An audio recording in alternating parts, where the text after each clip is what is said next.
একসময় পাহাড়ের পর পাহাড়ের শোভা পেত জুম চাষ। জুম চাষে ব্যস্ত সময় কাটাতো পাহাড়ের জমিয়ারা। সময়ের ব্যবধানে পাহাড়ি টিলা ভূমিতে জুম চাষ নিয়ে ব্যস্ত থাকা সেই জমিয়ারা আগাম আনারস চাষের সাফল্যের স্বপ্ন দেখছে। আর জমিয়াদের হাত ধরেই পাহাড়ের আগাম আনারসের চাহিদা বাড়ছে সমতলে। তবে সমতলের আনারসের তুলনায় পাহাড়ি আনারস স্বাদ, গন্ধ ও গুণাগুণে অনন্য। রসালো ও মিষ্টি স্বাদের জন্য এই আনারস এখন কেবল পাহাড়ি জনগোষ্ঠীর জীবিকার অবলম্বন নয়, বরং জাতীয় অর্থনীতির জন্য সম্ভাবনাময় একটি খাত হয়ে উঠেছে। এবারে পাহাড়ের আনারস নিয়ে দেখুন একটি বিশেষ প্রতিবেদন। পাহাড়ি জনপদের আদি ঐতিহ্যের সঙ্গে যুক্ত এক বিশেষ ফল হল আনারস। সমতলের তুলনায় পাহাড়ের আনারসের স্বাদ, রং ও ঘ্রাণে আলাদা বিশেষত্ব রয়েছে। প্রাকৃতিকভাবে জুম চাষ পদ্ধতিতে কিংবা পাহাড়ি টিলা এলাকায় রাসায়নিক সার ছাড়াই উৎপাদিত আনারস বাজারে যেমন জনপ্রিয়, তেমনি এর অর্থনৈতিক গুরুত্বও বাড়ছে দিন দিন।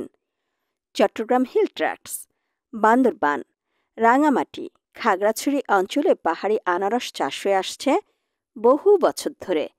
চাষিরা মূলত বর্ষা মৌসুমে আনারস সংগ্রহ করেন।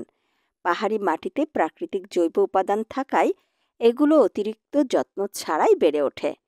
পানির সহজ প্রবাহ, উর্বর মাটি ও পাহাড়ি আবহাওয়ায় আনারস চাষের জন্য সবচেয়ে উপযোগী পরিবেশ তৈরি করে। গত কয়েক বছর ধরে পাহাড়ি জেলাগুলোতে হানি কুইন জাতের আনারসের চাষ হচ্ছে। পাহাড়ি টিলা ভূমিতে চাষ করা আনারস রসালো ও সুমিষ্ট হওয়ায় এর চাহিদাও অনেক বেশি। মৌসুমী আনারস চাষে যেখানে চাষিদের লোকসান গুনতে হতো, সেখানে মৌসুমের বাইরে হানিকুইন জাতের আগাম আনারস চাষে বাড়তি লাভের মুখ দেখছেন চাষিরা।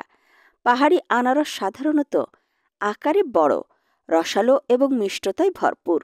এর মাংসল অংশ কোমল এবং সুগন্ধযুক্ত। স্থানীয়রা বলে থাকেন, পাহাড়ের আনারসে প্রকৃতির মিষ্টি লুকানো থাকে। সমতলের আনারসের তুলনায় এর স্বাদে টকভাব কম এবং মিষ্টি বেশি।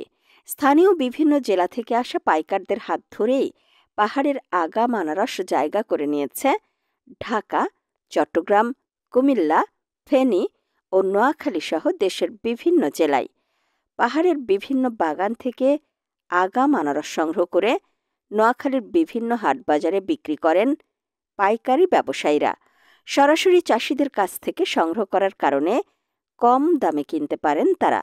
যদিও আনারস চাষ লাভজনক, তারপরও পাহাড়ি কৃষকদের নানা সমস্যার মুখোমুখি হতে হয়, যেমন পরিবহন সংকট, সংরক্ষণের অভাব, ন্যায্য মূল্য না পাওয়া, বাজারে দালালদের প্রভাব এবং সরকারি সহায়তার সীমাবদ্ধতা বড় প্রতিবন্ধকতা হয়ে দাঁড়ায়।